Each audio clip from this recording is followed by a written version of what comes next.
ibazire nka kino kintu yego kubona umugwi ukina championnat Primus League udashobora kuba womenya aho kurira ibintu byabo kiba ari kibazo gikomeye cyane rero amakuru nayo muri equipe ya Aigle Noir tugiye kuyahera ku rugendo rwabo binjira hariya mu gihugu cya Tanzania yego amaze iminsi mu rugendo mu gihugu cya Tanzania mu buryo bwo kwitegurira championnat shasha Jimmy n'amasore biwe mu gihugu cya Tanzania abantu barakeneye kumenya ngo bavuye mu Burundi gute bashitse Tanzania gute urugendo rwabo muri Tanzania rwageze gute bari bajanywe niki bashikiye hehe muri kano kanya bari yes numugwi wacu Aigle Noir the Fighters kuko ugerageje kuraba numwe mu migwi iriko irazana iterambere iriko irazana akantu ka innovation mu mupira w'amaguru akantu ka kubu professionnel akantu kubunyamwuga nibaze yuko hano mu gihugu cy'u Burundi kariko gahera muri Aigle Noir ari nayo mpamvu ubona ko buriya ibikorwa nivyo vyivugira ibikorwa nivyo bigira iki ibikorwa nivyo vyivugira mu mugwa Aigle Noir discipline bayishira imbere staff technique irikira korana neza ingendo zirategurwa zikagenda neza imyimenyerezo irategurwa ikagenda neza everything hariya mu mugwa Aigle Noir bimeze neza rero abantu baribuka mbabwira amakuru y'uno mugwa Aigle Noir ndababwira nti yamara umugwi ntabwo uzogirira urantunga ntiyamara umugwi ntabwo uzogirira pre-season hano mu gihugu cy'u Burundi umunsi kandi umengo niwe twari ko turakorana kuva ico gihe umugwa Aigle Noir waciye ugenda kugirira pre-season mu gihugu ca Tanzania mu vyumve ahi Tanzania bagiye kugirira pre-season mu gisagara cande ca Dar es Salaam umugwa mukuru ku mugwa mukuru w'igihugu ca Tanzania Dar es Salaam mwumve Aigle Noir bagiye biteguye mu buryo bukwiye bagiye kuri centre technique yi Dar es Salaam ku kibuga cye ku bibuga by'ubuhinga i Dar es Salaam Tanzania ni kimwe mu bibuga bashikiyeko no kuvuga ngo hafi y'ikibuga ni kambi ya Aigle Noir yariri kuko baca baba ngaho nyene uri kunyumva ndakumva neza cha Aigle Noir igeze Dar es Salaam muti vyagenze gute Aigle Noir yashikiye kuri yo centre technique ica yiganzira yose aho kuba aho gukore ikipe ni babara hose irafata mu gisigara cya Tanzania subira muti no ekipe ni babarao ntabwo ni muze barabara yawe ahubwo urumva ica yifatira ikibuga ica yifatira bafashe centre technique yose yo apana muri quartier neuf y'igihugu cya Tanzania Dar es Salaam kipe ni Aigle Noir the Fighters nukuvuga ngo hafi y'ikibuga niho hari naho abakinyi bari Dar es Salaam mvuga bari kuko ubu no musi ni bari Dar es Salaam ekipe yafashe synthetique kibuga cha synthetique yongera icifata ikibuga cigazo Chiminda yizeye na staff yabo bari kumwe baca baravuga ngo ibi bintu kari bibiri turagize iki turabikeneye umunsi wa mbere bagakora kuri synthetique umunsi wa kabiri bagaca bakorera kuri cya kibuga ciki cigazo ari nayo mpamvu muri kububona amafoto Aigle Noir yashize ku mbuga zayo n'amafoto abiri abatandukanye hari aho ubona bari kwigazo hari naho ubona bari hehe kuri synthetique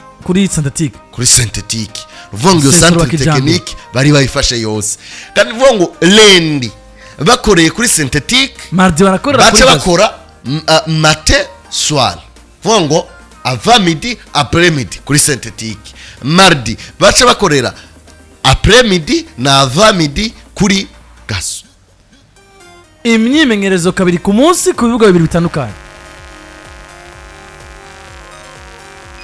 iyi niyo The Fighters. Aigle Noir The The Fighters. Fighters.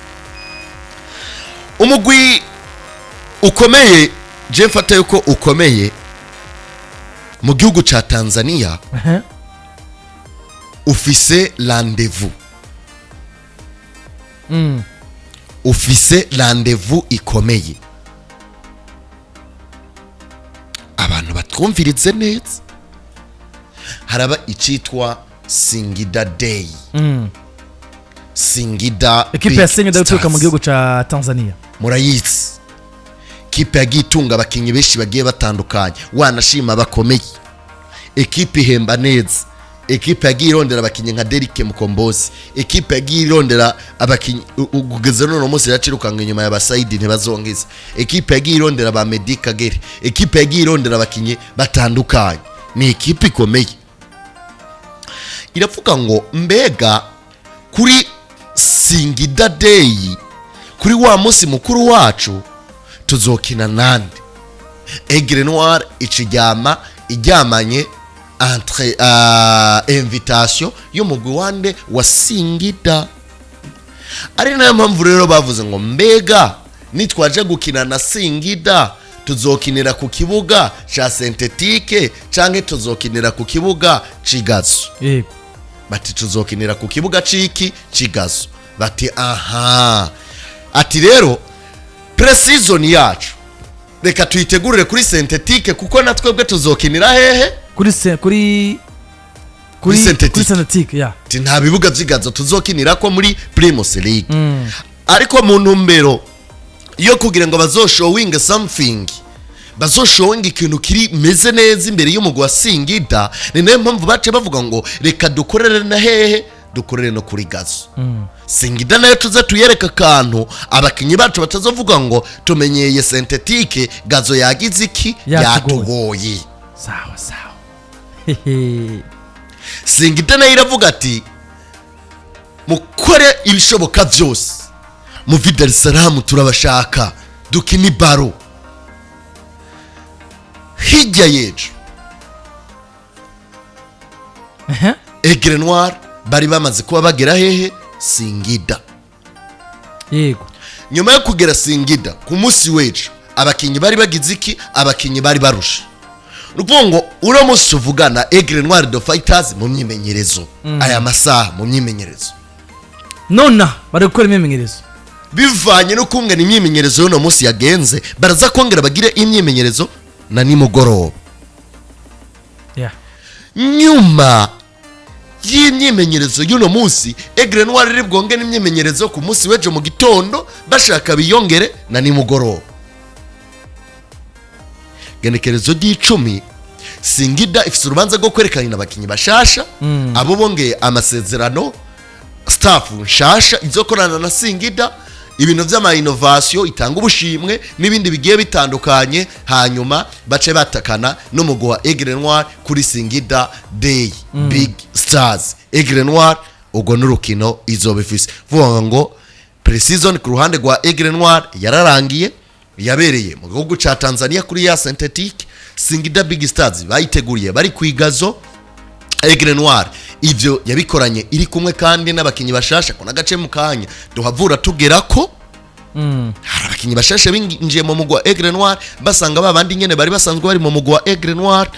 Nyuma yaho ubu bari Singida, vuga ngo barakina na Singida bakoze imyimenyerezo imwe, mvuga ngo imyimenyerezo ibiri ku munsi kugwiza kabiri utora kane mu minsi ibiri muri ya ritime nyene barimwo mu gisagara ca Dar es Salaam. Ikindi naco nuko Singida muri kano kanya hameze neza, ntihashushe kandi ntihakanye, ni nkakaga klima kimeze neza cyane. Vuga ngo amahirwe yo gutsinda Singida Big Stars cyangwa kurekana urukino rwiza imbere mu gwa Singida Big Stars arahari. Kaba yitwa Aigle Noir The Fighters. Abantu baje no kuri YouTube bakurikirana amafoto ariko shobora kuba batayabona neza cyane. Ekipe bugi nambara neza, uzi ko bafise imyambaro y'imyimenyerezo bakaba bafise n'imyambaro bakinana itandukanye. None nisi raba nk'ayo mafoto ari kuri YouTube yacu. Raba nk'ayo mwambaro bambaye, urabona? Bari mwambaro bambaye. Raba nibagaruka kuri tele baza kuba bambaye mwambaro utandukanye n'uwo bari bambaye muri gym. Ni Aigle Noir The Fighters. urimo kwibona kipe y'abarundi raba uburyo staff technique bambara baraba bambaye raba rero mwambaro bagarukana kuri tele raba ba urabona raba ibirato Hamakina Papa Sanone Vincent Technique wa première division yari yambaye ibotine ishonye nk'inshuro nka 20 bibaho nka kumwe kwa Tony Cruz yashonye na Rujongora na mukoordinator tuzitwa Rujongora niwe yari yayishoye ibatse inshuro nka 10 raba uburyo bambaye maban raba igena babasa neza cyane ku mazi meza cyane yigo mineral water baba ariko baranywa urabona fraîcheur physique ne photos zirakeye fraîcheur physique Linio Aigle Noir do Fighters. Urabona Jim? Ariga nawe tukigarukiriza ngaha twabivuze. Aigle Noir kabisa. Muri bari abakinyi. Big up kabisa. Muri bari abakinyi bona batonze. Hariho abasori bashasha jewe maze kuba menya. Nawe umaze kubumenya yego classic sport maze kubimenya harimo umusore yitwa Christian amahigwe menshi no kuzomubona hehe muri Primus League yego uyu musore Christian mu nkundira ivyo tuzobivuga kuko dufise amakuru menshi uno munsi tubabwire iyo yavuye tubabwire ashobora no kubejo jange nahigeye ejo we wibaze uramusi Aigle Noir ifise abakinyi barenga 5 bashasha mubwirizwa kubamenya ekipe yanyu muyishigikire ekipe yanyu muje muri Primus League kubibuga mwizeye muvuga muti Jiminda yizeye agira tanga kazi hano mwumve ko indongozi za Aigle Noir uno munsi ziticaye ekipe rero aha nigiye kuvyicira canke igiye kubicira bigacika yazanye marobi ekipe nyuma yo kubona witwa majwangu umujyegori wa Musongati tugiye kugira no kwa Aigle Noir umusore yitwa Marobe jezi ya Marobe mu ntabare ndayironka kiri ku wa mbere muri turonse pe jezi ya Marobe abarijwe mu wa mbere ndayitonga Marobe Marobe arakaze Marobe Maugari Marobe ari kumwe n'umugwa Aigle Noir kandi n'umukinyi mushasha ari baramwishimiye ibintu ni sawa hano n'umusore mushasha yaje yitwa Rajab je ko namaze kuba ndamumenya mafoto niki byose ndabifise ariko turende ko Aigle Noir ibanza ku officialize ibanza ku ariko mumenye ko hari ari n'amakuru ibanga y'ukuri kwish atani we yasanga atari hano nibeshi harimo umusore kandi mushasha azoba keye cyane nk'ugwembera umwe gwa Topaz made in Burundi apana zijya za Republic State made in Burundi ugwembera ukaze cyane araza kuba bamara muzoba mumbwira uti bahizi kuri PJ Classic FM era yatubwiye harimo umusore mushasha yitwa Ramazan mane ekipe yakuzaniye umusore wundi nabonye kubita baro wa muntu kipe irabamara sore fisa ka video kiyo Nandazi baro muraze kuba mumubona mu mugwa Aigle Noir n'abandi beshi rero reka tuba tubabwira aba batanu duhavure tuyamara yose Aigle Noir itara officializa ariko masoro ashasha harimo Christian harimo Marobe harimo Rajab harimo Ramadan harimo Nandi Aigle Noir iriko irakora bidasanzwe harimo nabandi mukomeze mukurikirane PJ Classic FM abantu mwadusabye makuru ya Aigle Noir nta kintu kimwe muzotuburana tugiye no kuzobabwira ivy'urukino gwa Singida muri Singida Day bagiye kuba bakina mwumve bakunze ba Aigle Noir mwumve ko bagiye kurukina ku munsi wa gatandatu bisigura ngo barasiga d'entraînement zibiri iyo no munsi ravuyemwo baza gukora iyo ku mugoroba ni ejo mu gitondo no ku mugoroba aha nuko rero muri Singida Day equipe ya Aigle Noir Fighters yamaze kubitumigwa ariko nibaza ko nayo kubitegura Igo Day biriko birabugurura imiryango siziki ikintu kibona biriko birabugurura imiryango kuko bariko baratumigwa cyane hanze y'igihugu mu ma day end ma equipe burya rero hari abantu bumva tubivuga ariko nagomba gusigurira abantu gatoya equipe itumiwe mu munsi mukuru nk'ujya mbere yuko champion itangura cyangwa se zitangura bivuze iki hari cyo bifasha equipe Aigle Noir gutumigwa muri Singida Day Singida ni equipe ikomeye mu gihugu cya Tanzania. Si equipe isanzwe muri Tanzania. Nubwo tuba tumva izo za Yanga, tukumva Simba, tukumva Azam. Singida ni equipe ikomeye muri Tanzania. Ifise n'abafana banashima. Yanaciyemo n'abakinnyi benshi bagiye batandukanye b'Abarundi. Uno musi rero gutumira Aigle Noir. Na ino musi igeze ku rwego rwo gutumira Rarambika ikura muri Espagne kayizana mu gisagara cya Bujumbura. Yes. Ikongera ikanabatsinda. Atatu mu busa. Bivuze iki rero? Equipe mu Tanzania, sino muri Tanzania gusa, dushobora no kumva n'andi equipe agiye atandukanye yayitumiye. Yego. Kuko no musi kiraba equipe nivyo yo muri championnat Premier League, ariko kandi no seulement kuba gusa muri championnat Premier League, bigaragara ko Aigle Noir baraviza no hanze y'igihugu, scène internationale. Baraviza. Yeah. Gutangura gutumirwa muri buno buryo bivuze ko equipe Aigle Noir iyi Singida Day on ivuye kwitegura yo bigiye kubasigira iki equipe ya Aigle Noir. Wanashima gusohoka bakaja kwitegura mu cya Tanzania. Hari Vitaro Football Club igiye kuduserukira muri Champions League itagiyeyo, yari kirakinira muri Quartier Nefu. Hari Rukinzo Football Club igiye kuduserukira muri Confederation Cup itagiyeyo. Hari nini migwi myinshi gitandukanye hano mu gice cy'u Burundi itigize ifata initiative, ariko Aigle Fighters bagafata initiative bakava Makamba bakaja muri Dar es Salaam bakaja kwitegura. D'abord ze precision zivuze iki kuri equipe Aigle Noir? Nuko ari bafise uburyo cyane gusumba abandi. Wapi? Nuko ari bakunda ibintu byabo gusumba abandi. Bivuze iki gusohoka ukaja gutegurira precision yawe hanze y'igihugu cy'u Burundi muri Tanzania? Igihugu tutotinya kwemeza yuko uno munsi gifise ivyo kimaze kudusumba on ivuye gutegura umupira. Tanzania twakomeza ko uno munsi sport ni high level gusumba hani wacu. Kugira rero bigiye gufasha iki equipe ya Aigle Noir gutumirwa muri Singida Day, vyo bigiye gufasha iki equipe ya Aigle Noir on ivuye gutegurira championnat yana mu gihugu cyacu Burundi igira kugaruka kugenekerezo ga 2024 kwezi k'umunani. Ku munsi w'ejo Mike mvuye muri Classic Sport. Yego. Narose telefone y'umuntu ari ku mugabane wa Buraya. Mumenyereza afise licence nkiriya ya Mourinho, nkiriya ya Wenger, nkiriya ya Carlo n'abandi. Carlo n'abandi. Umva uwo muntu abazibaro. Ariko ndonka n'indi telefone ivuye muri kimwe mu bihugu bitanu biza umupira kandi bisa amakademi akomeye ngaha ku mugabane wande, ku mugabane wa Afrika. Bo bari muri projet, niyo mpamvu ntari buvuga izina k'ico gihugu. Rumva? Turiko turanaliza tugerageza kuraba imigyo ngaha mu gihugu cy'u Burundi ingene ibayeho, n'ingene irongowe, n'ingene yari gakwiye kubikogwa, n'ingene umupira ngaha mu gihugu cy'iwacu hotera imbere dufatiye ku bandi byo baba ariko barakora. Sintinya kubivuga. Izina ry'umuntu ari muri football aba afise vision. Natwe nitwatinye kurivuga.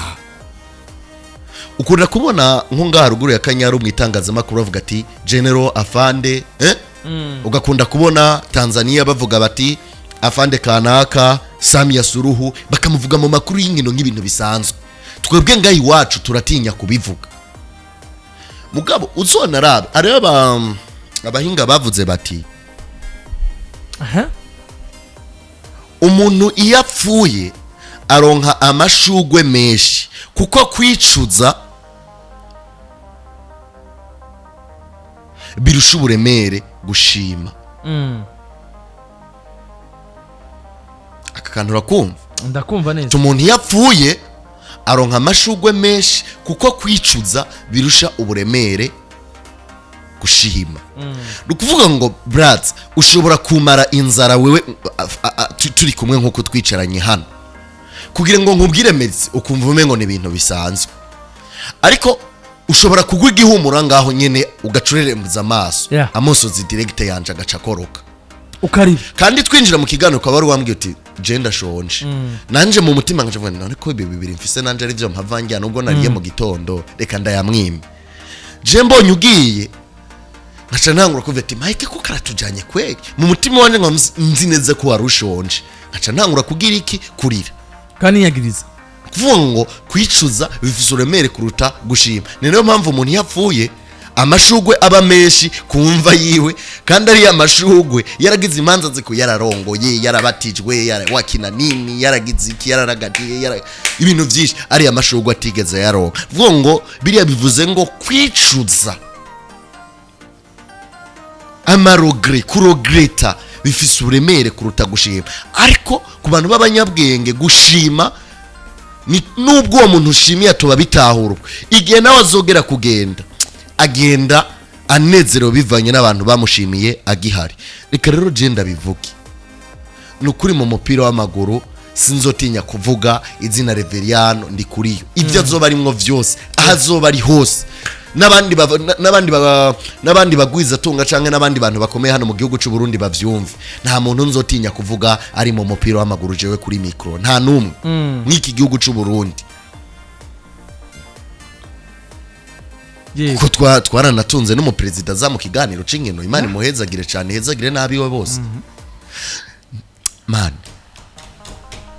project Noir buri iranditse nico kintu ca mbere gitume gira reisite projet Aigle Noir iranditse niyo mpamvu jewe nza ngaha kuri micro nkabwira ni Aigle Noir izogirira precision muri Tanzania niba bavyutse ngo babirote babigirire muri Tanzania nivyo bapanze na mpamvu nkakubwira nti abakinyi biba ku munsi umwe abakinyi batandatu ba Aigle Noir bashobora kuja ku isoko vyanka vyakunda mu gihe bo bandanya bitwara neza ni naka ibikogwa bigiye gukurikira mu mugwa wa Aigle Noir nibi projet iranditse rero buriya sha twarahovye ndivuga ngo bahari ngo kuri uno munsi ngo nta projet bafise iki mugabo ibuke vision Reveriano ndi kuriyo nabo bari kumwe kiriyagiye muri FFB bari baraduhaye vision 2020-2026 imyaka itandatu iriya vision nayo ni vision yarigiye kuca mu ngiro mu kwandikwa aba specialiste bicaye bavuga bati zogenda kuno none munsi Aigle Noir izi za Singida izi za Young Africans izi za Simba Sport Club izi za Mamelodi Sundowns izi za Al Ahly Zamalek Wydad Casablanca Raja Casablanca tugiye kubona bazogirira n'ubucuti bukomeye cyane kuko bazoza barabe bavuge bati aba bantu bafise Igo Mineral Water aba bantu bafise ikibuga aba bantu bariko barubaka ama hotel aba bantu ibarabara Eren Turana ritangwe gusubigwamo ritangwe kugirwa neza kuji wabo n'indege birakunda kuva Bujumbura airport winjira RNE ugashika Makamba iwabo birakunda kuja kwa Aigle Noir hariye ku kibuga cabo ukagenda n'umuduga uzoburi kuraraba imisozi gize igihugu cy'u Burundi kame muzoca no kuri Tanganyika uzoca mu gisagara ca Rumonge uzoduga Rukonwe ubone ingene imeze ubone Nyanzarake ubone amafi yaho ubone nibindi bigiye bitandukanye ubundi Aigle Noir irashaka gukoresha intara ya Makamba nk'intara nyabagendwa canke nk'intara ya Burunga mu bijanye na visit Burundi visit Burundi kandi mu mahosurse naturel y'umugwa Aigle Noir kuko ni nabo bazoba baravyitangurije bazofite uruganda rwa Igo rusanzwe rwo Igo Mineral Water bazoba bafise ibintu byinshi bazoba bariko barakora bazoba bafise amahoteli yahajya nyene bazoba bafise amashuri yahajya nyene ikibuga ciza ikibuga ushobora gukina mu ijoro nibindi bigiye bitandukanye academy zitandukanye mu bakobwa no mu bahungu imyambaro abafatanya bikogwa noneho Aigle Noir bageze no kugwego go sponsoriza ayandi maklub none za Singida zizoreka kugira iki zizoreka kubatumira gute kandi ibintu byabo biri ku murongo vango projet ziranditse si ibintu byiyumvirwa mu ijoro ngo bice bikogwa mu gitondo ako kantu konye projet zanditse burya ikintu iyo wacanditse uravuga uti ubu buryo je ntabwo mfise ariko kugira ngo ndaburonke nokora iki ku munsi wejo nzobabwira impamvu buma muri babayeho mu mutwe bashize mu mutwe ko bazokina nande na message ngozi ariko message ngozi nayo ikavuga ngo hako twokina na bumamuru twofuma dukina n'ubundi mugwi muzokumva ikibazo cyonyene kizotuma iyo match itaba niyo muzoca muvuga mutama club yo ngaha Iwacu yarakwiye kuva kuri WhatsApp akaza kuri Gmail akongera agakorera muri project zanditse mbega muri pre-season tuviza abandi dushaka kuzokina nabandi ico rero mugabo bona triple binago kiriyemo kirajana n'intunganyo rero zabo barongoye iyo bigwi yo mpamvu navuze Veriano ndi kuri yo na Fondation Pax Burundi umufasoni wiwe n'abasanzwe bayoboye Fondation Pax Burundi kuko equipe rezo office umuntu nka president ngo ashobore kuba umu marketer wa equipe abo mu elaborateur ma projet abo mu cameraman ibaze ubarutse twatse no kwipfana Edi n'ingano natse no kukiheba ariko arambwira ko equipe muri Primus League yoburyo bwo kugura kamera ifata amafoto igafata na video z'abakinyi babo kubibuka ahubwo kugira ngo anashima na football yacu itere imbere Regulo Muserverano ndi kuri yo ashobora no kwitoza mu boyobora kafu yari yoboye ifu bayitwara neza nubwo nyene tutovuga ngo vyabaye neza ijana kwijana kameme nikobe nta namwe mugabo bitahizwe iterambere twararibonye ku ntwaro yiwe uno musi niwe Patrice Mutsepe dufise w'igihugu cy'u Burundi mu mupira w'amaguru uno musi niwe Moise Katumbi dufise mu mupira w'amaguru hano mu gihugu cy'u Burundi biranakunda rero yuko abandanije akora nkuko uonye azogera no ku rwego rwo gutwara amaklebe yose ihuriro ry'amaklebe yose agize uno mugabane wa Afrika agera no ku rwego rwo kwitoza mu batwara kafu cyangwa habwa inshingano muri kafu inshingano ziki hari ibintu arengeye nko kuba icegera cy'umunyamabanga wa kafu nko ku umunyamabanga wa kafu sawa higo birumvikana secretary wa kafu birumvikana mugabo nawe cyangwa vice president cegera hagati ya president na vice president ibi bintu ndiko ndabivuga abantu bashobora kumva umengo ntivyobaho ariko mwumva ibije ndiko ndavuga hano munungane tubona muri equipe Aigle Noir n'ubujya managing ibyafise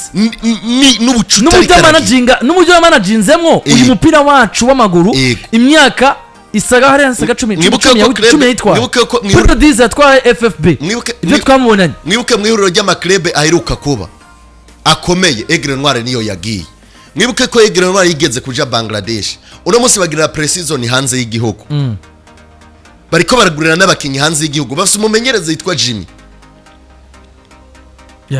Aigle Noir hazogera urwego irengera amaklebe yose ngaha mu gihugu cy'u Burundi hanyuma umwe wa Veriano ndi kuri yo nawe wanashima n'abandi ba president bande maklebe hano ku mugabane wa Afrika bamubwira ati mze uri Mr Plan tubwire ingene utegura ingo utuyoborere wayoboye FFB iyo ni CV yiwe nziza Aigle Noir yawe ibandanye itera ije imbere umaze kubugira connection irenze kuko warabibonye nusanzwe wa FIFA je hano warabibonye ingo turagusabye witoze mu mwanya wo kuyobora CAF n'umusarano Infantino ataraja aha rero kana kangane wa Afrika ni yeshi kana kantu nivuga kandi arabimerita ariko hano yaraje kandi kubona ko mu ntunganyo no mu byamuzanye utamarimwo arayimerita nuko rero equipe Aigle Noir byifashe byayo ariya muri Tanzania niyo bari rero ubona ko bari muri pre-season imeze neza cyane abasore b'umugabo witwa Jimmy bakaba bariko baritegura gushobora gukina rero Primus League igiye gutangwa igenekerezwa 2024 ni mu ndwi zo kurikira tubuca dutangura bakaba rero bazokina Singida Day ku munsi wa gatandatu ari mu gihugu ca Tanzania nyene mbere yuko rero bava banagaruka hano nibaza ko amafoto kuri YouTube twayabahaye mwayabonye ingene equipe imeze mwabonye ingene bambaye mwabonye ingene basa it's good kuri equipe ya Aigle Noir Fighters nibaza ko dushobora no kuba twonayibona nk'umukandida nayo kuri Primus League nibaza ko uno munsi tugize classement y'abakandida batatu twaba dufise muri Primus League nange ka turashira mu Aigle Noir kandida wawe abakandida bari seriye uko bose n'abakandida ariko harabarimo umukandida abakandida bari seriye gusumba abandi kukina Aigle Noir ntijamo irimo se Aigle Noir Aigle Noir abakandida nka batatu nguhe batatu bonyine batatu umukandida ari serie je ntabwo nzanamwe Frambody Centre abantu bambabarire abantu bambabarire umukandida wa mbere ari serie ni umugwa wa Aigle Noir umugwa wa Musongati n'umugwa wa Muri Football Club kubgaho abo niyo batatu je nawo shaka nka gupangira 10 za mbere hama birangiye ukazoca umbwira uti havuyemwo zingahe. Turakora ikiganiro kidasanzwe mbere yuko champion itangura udupangire twugurure champion nuko rero isasta z'umurango zirabona zigera kuri 3 muri studio zacu